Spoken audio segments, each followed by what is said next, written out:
3 auditores fiscais da Prefeitura de São Paulo foram libertados na madrugada de hoje. O Ministério Público já investiga o trecho de uma gravação em que um dos auditores afirma que o ex-prefeito Gilberto Kassab arquivou a investigação de enriquecimento ilícito do líder do suposto esquema de fraude do ISS, o Imposto sobre Serviços.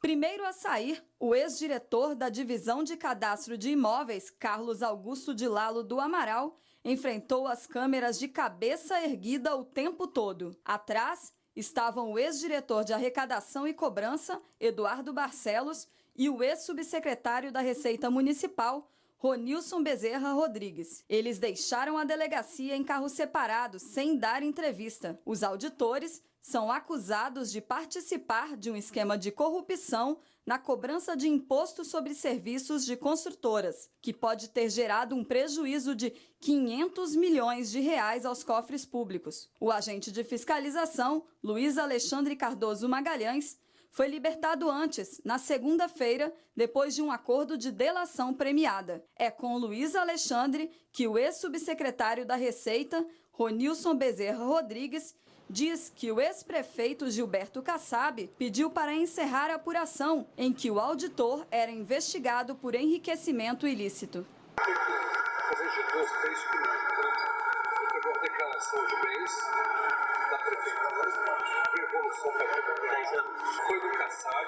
Olha, a evolução é compatível, mas eu queria abrir a conta dele. O Kassab não tem motivo.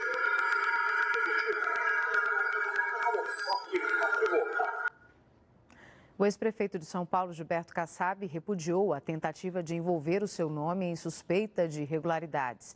Ele disse ainda que as investigações sobre o patrimônio do auditor começaram em setembro do ano passado e só não foram concluídas porque a gestão chegou ao fim.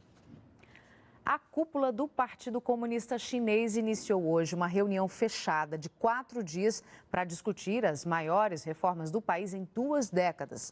Elas são necessárias por causa da desaceleração da segunda maior economia do mundo. A segurança foi reforçada nas ruas de Pequim. Os 205 membros do Comitê Central do Partido Comunista vão se concentrar em reformas nas áreas de finanças, tributação, terra, assistência social, inovação, investimento estrangeiro e governança. Poderosos grupos de interesse se opõem a algumas das reformas, como a liberação da taxa de juros, a permissão para a existência de bancos privados e a transformação de Xangai numa zona de livre comércio. China can and the Chinese government can initiate a transition. Este professor de ciência política de uma universidade de Hong Kong diz que a grande questão é se o governo chinês conseguirá fazer uma transição de uma economia voltada para a exportação para uma outra que atenda mais à demanda doméstica. Cerca de 5 mil pessoas participaram da parada do orgulho gay em Hong Kong, na China. Os manifestantes desfilaram pelo centro financeiro da cidade. Eles dizem que a falta de educação sexual nas escolas chinesas incentiva atitudes hostis contra os homossexuais. Afirmaram também que quase todos os homens gays da China são casados com mulheres, o que gera um problema enorme para as esposas, pois elas são ignoradas pelos maridos. Na Alemanha, líderes de todas as principais religiões fizeram uma marcha silenciosa pelo centro de Berlim. Eles lembraram os 75 anos da Noite dos Cristais. Em 9 de novembro de 1938, forças paramilitares nazistas e civis atacaram casas e escritórios de judeus e diversas sinagogas na Alemanha e na Áustria. Dezenas de judeus morreram no que é considerado o início do Holocausto.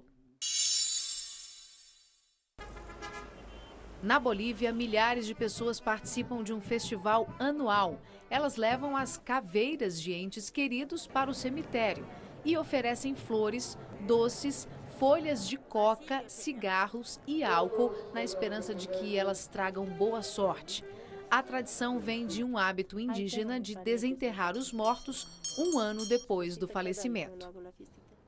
Eles se deslocam de vários estados do país, movidos por uma paixão: ônibus e caminhões antigos. Em São Paulo, o encontro entre os fanáticos por essas máquinas acontece até amanhã no Memorial da América Latina. Adalberto é um apaixonado. A coleção dele tem 9 ônibus. E olha que até pouco tempo ele nem imaginava que tinha tanta gente sofrendo desse mal de amor pelos coletivos de antigamente. A gente não conseguia nem falar para ninguém que você gostava de ônibus, porque eu falava, pô, esse cara é louco, o cara vai gostar de ônibus. Entrou a internet e aí foi, pô, agora, pô, eu não sou o único louco, são vários loucos. A trilha sonora ajuda a entrar no clima. As modelos vestidas assim fazem a gente voltar no tempo. Esse encontro nacional tem ônibus e caminhões antigos. Tem também uma mistura dos dois. Pegaram um ônibus que não tinha como recuperar a parte mecânica dianteira e prenderam ele num caminhão para servir como ônibus urbano. E é de que época? Mais ou menos década de 40 a 50. E apesar da idade, todos aqui estão em perfeito estado de conservação e funcionando muito bem. Gente de Porto Alegre, de Brasília, Espírito Santo, Aracaju, Rio de Janeiro, Belo Horizonte, que acabam tendo esse evento, a exposição Viver, Ver e Rever, como ponto de encontro. Para entender um pouquinho mais desse universo, eu vou conversar agora com quem fez parte dessa história. O seu Mauro foi motorista de ônibus, como é que era pilotar essa máquina? Olha, esse ônibus, para mim, ele é tudo de bom. Muita saudade. Saudade mesmo, seu Mauro. Saudade só. Muita saudade. Lembrança boa do tempo em que esses veículos eram clássicos da indústria mundial. Tinham personalidade, esbanjavam elegância. Hoje, são apenas relíquias e prontas para deixar o passado mais perto da gente. Meu, ônibus desse aqui, ó, recuperado. Meu, eu andei nesse ônibus, você senta lá, você relembra. Meu, era um conforto só, uma delícia, você viaja no tempo, sabe? Legal.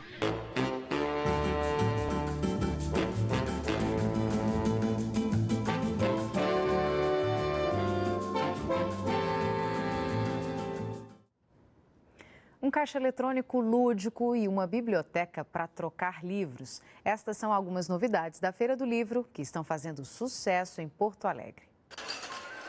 De longe parece um simples caixa eletrônico, mas chegando um pouco mais perto, o público percebe que esta máquina não serve para tirar ou fazer depósito de dinheiro. Aqui as pessoas sacam poemas ou histórias escritas por 8 autores muito conhecidos como o patrono da Feira do Livro, Luiz Augusto Fischer.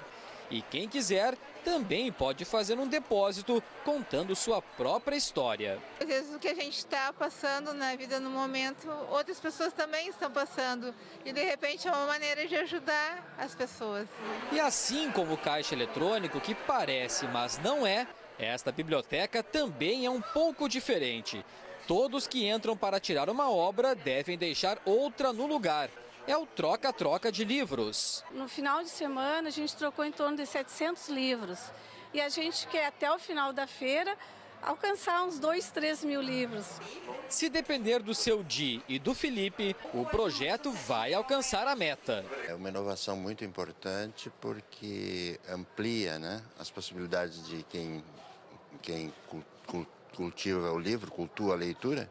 A gente traz um livro que para nós já estava ocupando espaço e acaba levando um novo conhecimento para casa. Você vai ver a seguir, Brasília vai sediar mais um evento esportivo, a Universiade 2019. Os detalhes daqui a pouco. Há 30 anos, Altemar Dutra nos deixava. Sucesso em toda a América Latina, o cantor dos apaixonados morreu depois de um derrame aos 43 anos, quando fazia um show para a comunidade latino-americana em Nova York. Pouco a pouco, tudo foi nos conduzindo, sem querer nós fomos indo para a mesma direção.